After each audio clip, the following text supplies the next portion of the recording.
নমস্কাৰ অসমবাসী ৰাইজ। আজি আপোনালোকৰ মাজলৈ এটা গুৰুত্বপূৰ্ণ ভিডিঅ' লৈ আছোঁ। ভিডিঅ'টো হৈছে আপোনালোকে ছাগলী ফাৰ্ম বা ছাগলী পালন কৰিব নেকি?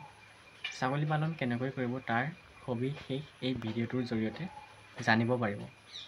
আপুনি ছাগলী পালন কেনেকৈ কৰিব বিচাৰে তাৰ বিষয়ে প্ৰথম কথাটো হ'ল আপুনি ছাগলী পালন লোকেল ছাগলী কৰিবনে নে বিটেল, চিৰহী, ৰাং ছাগলী ইত্যাদি কৰিব। মই কৈছোঁ শুনক, মোৰ 5 বছৰ ছাগলী পোহাৰ অভিজ্ঞতাৰ পৰা মই 5 বছৰ লোকেল ছাগলী পুহি যিখিনি অভিজ্ঞতা পাইছোঁ, লোকেল ছাগলীৰ ৰোগ প্ৰতিৰোধ ক্ষমতাটো বেছি। যিহেতু লোকেল ছাগলী এইবোৰ চেলানী ছাগলী যেনে ৰাম ছাগলী বা বিটেল ছাগলী এইবোৰতকৈ কোনো গুণেই কম নহয়। মই কৈছোঁ শুনক, আপুনি যদি ছাগলী ব্যৱসায়িক ভিত্তিত পুহিব বিচাৰে তেনেহ'লে লোকেল ছাগলী পুহক। লোকেল ছাগলী পাৰ্চেণ্টেজ অৰ্থাৎ পোৱালিৰ সংখ্যাটো যত্ন বেছি দিয়ে। ধৰক 6 মাহৰ মূৰে মূৰে আমাৰ লোকেল ছাগলীয়ে 2-3টা পোৱালি দিব বা প্ৰথম চেউৰী হ'লে প্ৰথম 2টাই দিলে, তেতিয়া ঘাই হ'ব মানে 2-3বাৰ পোৱালি পাৰিব।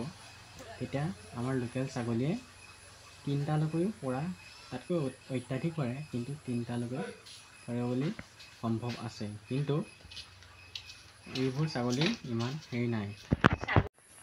আৰু বৰ্তমান মোৰ 6-7জনীমান ছাগলী লৈ মোৰ ফাৰ্মখন আগবঢ়াই লৈ গৈ আছোঁ।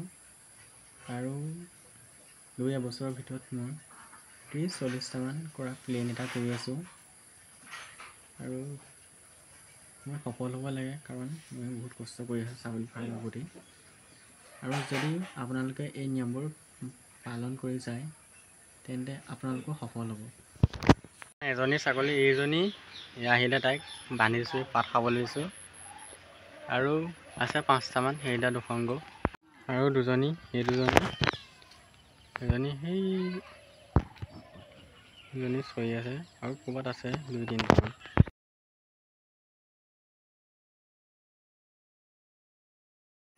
আৰু গাভিনী ছাগলীক নিমখৰ পৰিমাণটো কমকৈ খুৱাব।